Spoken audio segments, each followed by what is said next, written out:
Let's talk about chocolate. I'm from Switzerland, so we probably have the most delicious chocolates in the world.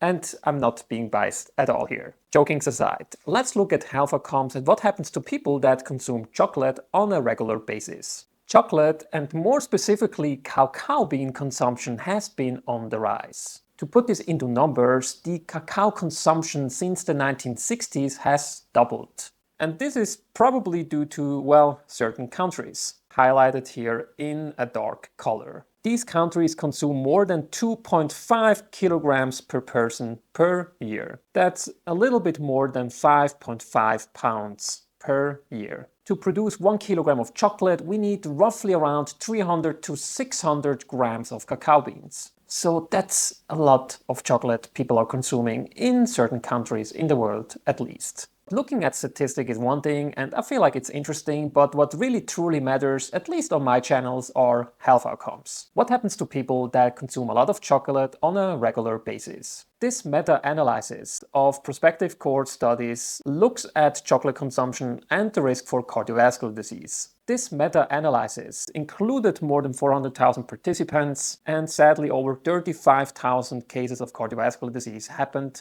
in the follow-up time of a little bit over 11 years. Looking at this forest plot, the risk for cardiovascular disease seems to decrease.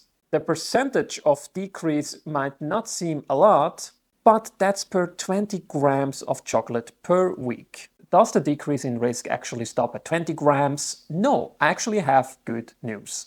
The following graph shows a decreased risk for around 11% at 45 grams of chocolate per week. After that, the risk starts to decrease until it starts, of course, to get higher. Now, these results are already promising, at least to around 45 grams of chocolate per week.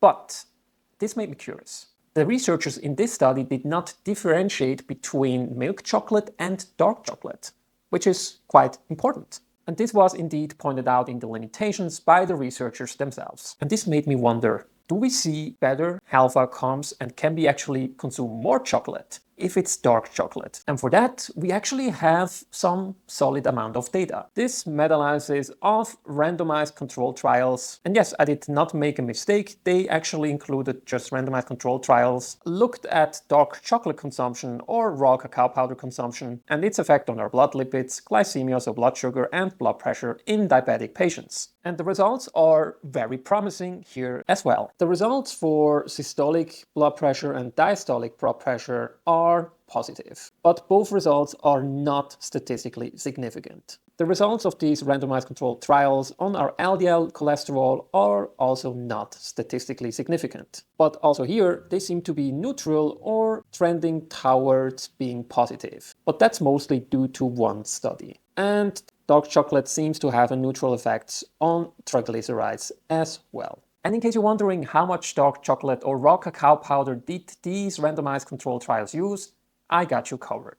These are the studies used in these meta-analysis. I highlighted the doses being used in these randomized controlled trials in the yellow box on the far right. These trials used roughly around 14 to 15 grams of raw cacao powder or around 23 to 24 grams of dark chocolate per day. Yes, not per week, but per day. We actually have more data looking at dark chocolate and its effects on our health. For example, this systematic review and dose response meta-analysis of controlled trials looked at the effect of dark chocolate or cacao powder on oxidative stress and inflammation in adults. The results are good news for chocolate and raw cacao powder. Dark chocolate and raw cacao powder seems to be reducing oxidative stress and inflammation inside our bodies. The health benefits that we talked about can be tracked down probably due to the polyphenols that are being present in dark chocolate or raw cacao powder. The amount of raw cacao powder or dark chocolate you have to consume is exactly the same amount or roughly the same amounts we've seen in the last study we just looked at. And as a fresh reminder, those amounts are 14 to 15 grams of raw cacao powder per day or around 23 to 24 grams on average of dark chocolate per day. What are your thoughts about this topic and how much chocolate do you eat on a weekly basis? Feel free to let me know in the comment section. As always, thank you so much for watching and I'll see you during my next video.